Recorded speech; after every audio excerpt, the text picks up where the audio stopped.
동해안 산불 진화를 지원하던 충남 소방공무원이 서산 자택에서 숨진 채 발견됐습니다. 유족들은 과로사를 주장하고 있는 가운데 경찰이 부검을 의뢰하는 등 사망 원인 조사에 나섰습니다. 대선 사전투표에서 기표한 투표지를 촬영한 후에 SNS에 올린 유권자 3명이 적발됐습니다. 충남 선관위는 비밀선거의 원칙을 훼손하고 선거법을 위반한 혐의로 이들을 검찰에 고발했습니다. 충남도 내 개학 이후 학생 확진자가 급증한 것으로 나타났습니다. 7일 학생 확진자 수는 3,000명대로 개학 전인 일주일 전보다 10배 이상 급증했습니다. 최근 현대제철 당진 공장과 예산 공장에서 잇따라 발생한 노동자 사망 사고와 관련해 정의당 충남도당이 특별 근로감독과 원청 대표이사의 처벌을 촉구했습니다.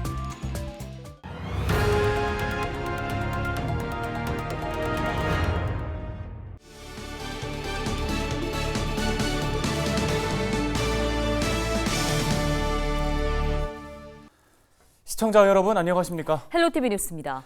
시민들의 생생한 목소리를 들어보는 여론은 지금으로 시작하겠습니다. 제20대 대통령 선거 후보자에게 유권자들이 바라는 점은 무엇인지 살펴보고 있는데요. 네, 지역 균형 발전과 부동산 정책, 통합의 리더십 등 저마다 후보자를 선택하는 기준으로 다양한 의견들이 나왔습니다. 정선영 기자가 전해드립니다. 인구의 절반 이상이 수도권에 살고 있는 대한민국. 정치와 경제, 문화 등 대부분이 수도권에 집중되면서 일부 지역은 인구 절벽과 지방 소멸을 우려하고 있습니다. 이번 대선에서 비수도권 주민들은 지역 간 격차를 줄이고 균형 발전을 이룰 수 있는 후보자를 뽑겠다고 말합니다. 범위만 넓지 아무런 그런 게 잘 없잖아요, 이게. 그래서 이제 그런 것들은 모든 것이 와가지고 사람들이 모여들 수 있는 이런 조그마한 거라도 이렇게 만들어졌으면은. 지방대가 조금 활성화돼서 서울로 애들이 많이 안 갔으면 좋겠어요.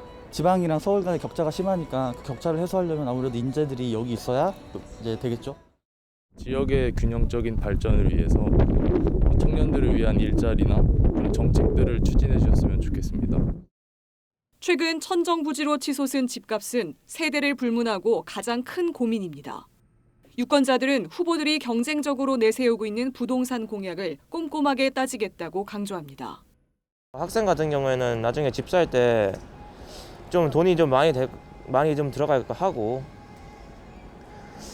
돈이 좀 얼마 없는 사람들한테는 이거 부담이 좀 심하게 갈 것 같다 하고, 그런 거 집값을 좀 조정하는 분이 됐으면 좋겠어요.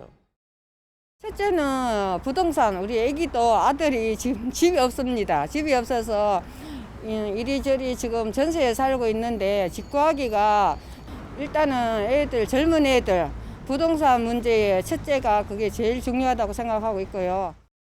특히 치열한 접전이 예상되는 이번 선거에서 소통하는 자세와 통합의 리더십은 대통령이 갖춰야 할 중요한 자질입니다.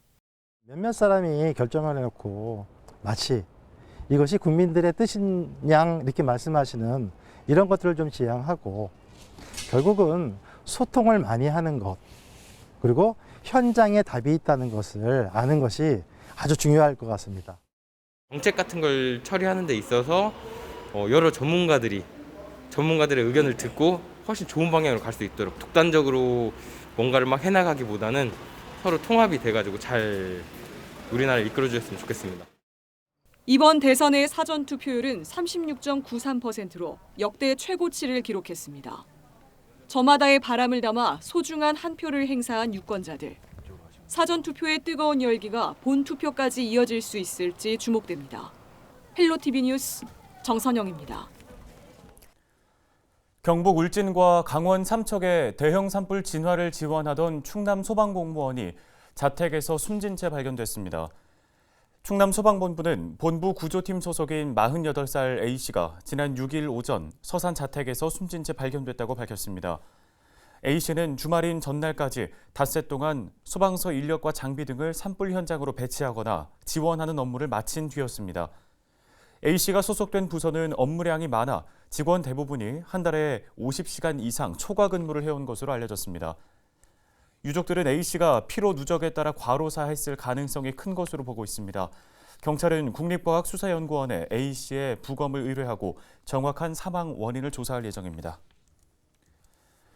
20대 대통령 선거와 관련해 기표한 투표지를 공개한 유권자 3명이 적발됐습니다. 충남도 선거관리위원회는 지난 4일 사전투표소에서 자신이 기표한 투표지를 촬영한 후 사회관계망 서비스에 게시한 혐의로 3명을 검찰에 고발했다고 밝혔습니다. 공직선거법상 누구든지 기표소 안에서 투표지를 촬영할 수 없으며 선거인은 자신이 기표한 투표지를 공개할 수 없습니다. 최근 현대제철 당진공장과 예산공장에서 발생한 노동자 사망 사고와 관련해 정의당 충남도당이 특별 근로감독 실시와 원청 대표이사의 처벌을 촉구했습니다. 정의당 충남도당은 성명서를 내고 현대제철의 부실한 안전조치로 사고가 발생하고 있다며 모든 공정의 2인 1조 작업의 원칙을 지키고 외주화를 멈춰야 한다고 주장했습니다. 또 중대재해처벌법 개정을 통해 징벌적 손해배상제를 도입하는 등 처벌을 강화해야 한다고도 덧붙였습니다. 그러면서 이번 사고에 대해 특별 근로감독을 통한 철저한 진상조사와 원청 대표이사의 처벌이 필요하다고 강조했습니다. 충남도 내 학생 확진자가 개학 이후에 급증한 것으로 나타났습니다. 7일 기준 신규 학생 확진자 수는 3,122명으로 개학 전인 1일보다 10배 이상 증가했습니다. 충남도 교육청은 등교 전 신속 항원 검사 이후 확진자가 늘어난 것으로 보고 있는데요. 확진자 증가 수치와 비율 등 일정 기준에 따라 학교장 자율로 원격 수업을 하도록 한다는 방침입니다. 현재 원격 수업을 하고 있는 학교는 15곳입니다. 충남도 교육청이 코로나19 확산에 대비해 대체 교원을 확보했습니다. 도교육청은 오미크론 변이 확산에 따라 교원 확진자가 폭증하는 상황에 대비해 대체 교원 3,820명을 확보했다고 밝혔습니다. 교원이 확진될 경우 초중고 교감과 단기 수업 교사와 장학사 등이 수업에 투입됩니다. 이를 위해 계약제 교원 채용 절차를 간소화하고 임용 나이 기준을 완화하는 등 수업 공백을 최소화할 방침입니다.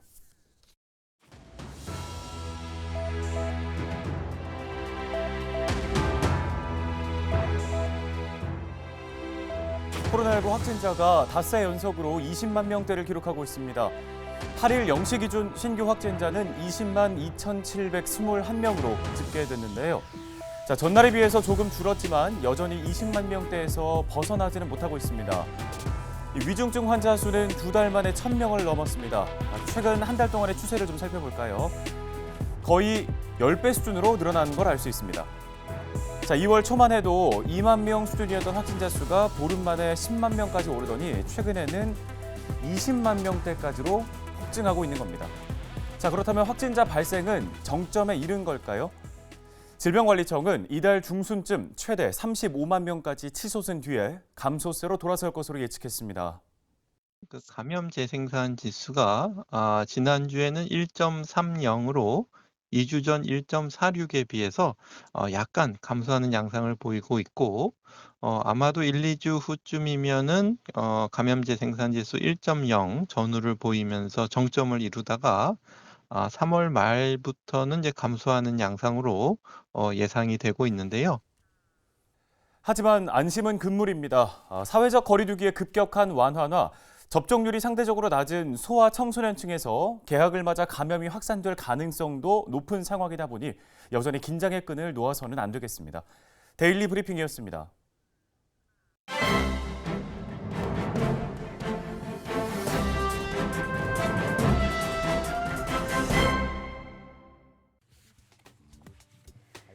신문 브리핑입니다. 새학기가 시작된 지 일주일도 채 지나지 않은 가운데 교사와 학생, 학부모 등 현장 구성원들 모두가 아수라장이 따로 없다며 불만을 표하고 있습니다. 담임교사가 코로나19 확진 시 수업에 들어갈 기간제 대체교사를 구하기 어려운 상황에서 수업 공백이 우려되고 있는데 이에 대한 대책 마련이 부족해 현장에서는 혼란이 찾아올 것이라는 지적이 잇따르고 있습니다. 대전에서 근무한 한 교사는 담임교사가 확진될 경우 수업에 들어갈 전담교사가 필요한데 구하기가 쉽지 않다. 대신 들어갈 교사가 없으면 교장, 교감 선생님이 수업에 들어가야 하는 상황이 연출될 수도 있다며 그나마 이 정도로 끝나면 다행이고 현재 확진자 증가 추세를 볼 때 수업 차질은 거의 100% 예견된 거나 다름없지만 대체 교육당국은 어떠한 대책 마련을 하고 있나라고 꼬집었습니다. 또 다른 교사는 이 와중에 확진자는 계속해서 늘어나고 있고 교육부는 14일부터 바뀌는 방침에 대해서 지금까지 아무 말이 없는 상태라며 남은 날들이 막막하기만 하다고 털어놨습니다. 학부모들 또한 가정에서 확진자 발생 시 어떤 방식으로 대처하라는 뚜렷한 지침이 없어 혼란스러운 거는 마찬가지라고 입을 모았는데요.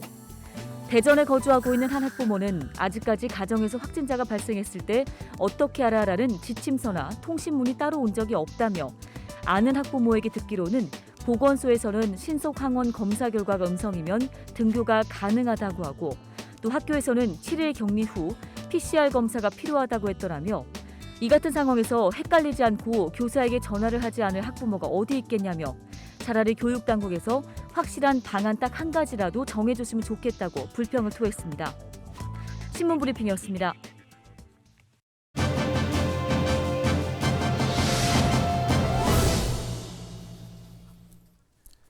예산군이 오는 24일 개강하는 제13기 도시재생대학의 수강생을 모집합니다. 네, 예산군 도시재생지원센터의 김성록 센터장을 전화 연결해 보겠습니다. 센터장님 안녕하십니까? 안녕하세요. 예산군 도시재생지원센터 센터장 김성록입니다. 예, 이 먼저 도시재생대학 어떤 교육과정들로 이루어져 있습니까? 네, 도시재생대학은 주민의 삶의 질 향상과 지역 활성화를 위해 도시재생지원센터에서 운영하는 과정입니다. 도시재생에 관심 있는 지역민이라면 누구나 참여할 수 있습니다. 최근 코로나19 상황에 따라 이번 도시재생대학 교육과정은 비대면 강의로 진행될 예정입니다.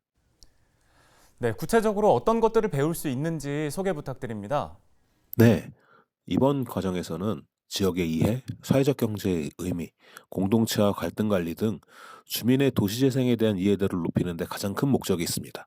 교육은 오는 3월 24일부터 4월 14일까지 총 4주간 진행될 예정이며 과정 수료 후 예산군 도시재생지원센터에서 운영하는 주민공모사업과 연계해 주민 스스로 지역의 현안과 문제를 찾고 이를 해결해 나가는 방법을 직접 경험할 수 있는 계기가 될 것입니다.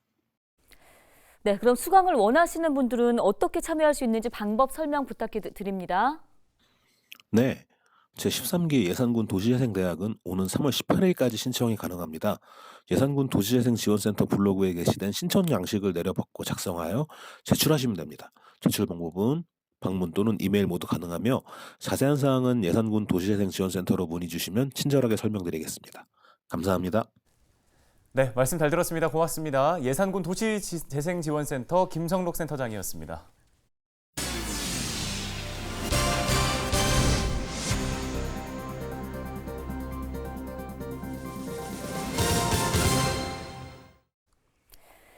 충남에 23개의 기업이 4,800여억 원을 투자합니다. 양승조 충남도지사를 비롯해 서산과 당진 등 10개의 시군단체장은 각 기업 대표와 투자 협약을 체결했습니다.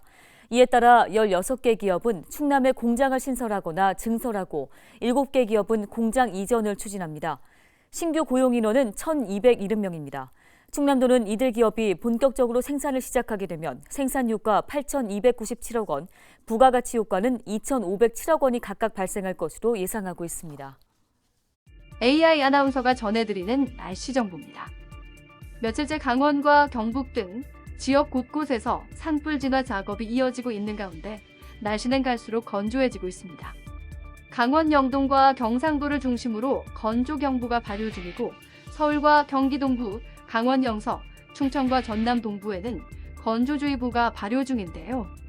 특히 동해안과 경상 지역에는 실효습도가 최저 25% 아래로 떨어진 곳들이 많아 더욱 주의가 필요하겠습니다. 8일 낮 1시 30분 기준 산림청이 발표한 산불 위험 지수를 보면 광주 74.4, 부산 78.6으로 높음 단계를 나타내고 있습니다. 그 밖에 대부분 지역도 다소 높은 단계를 유지하고 있는데요.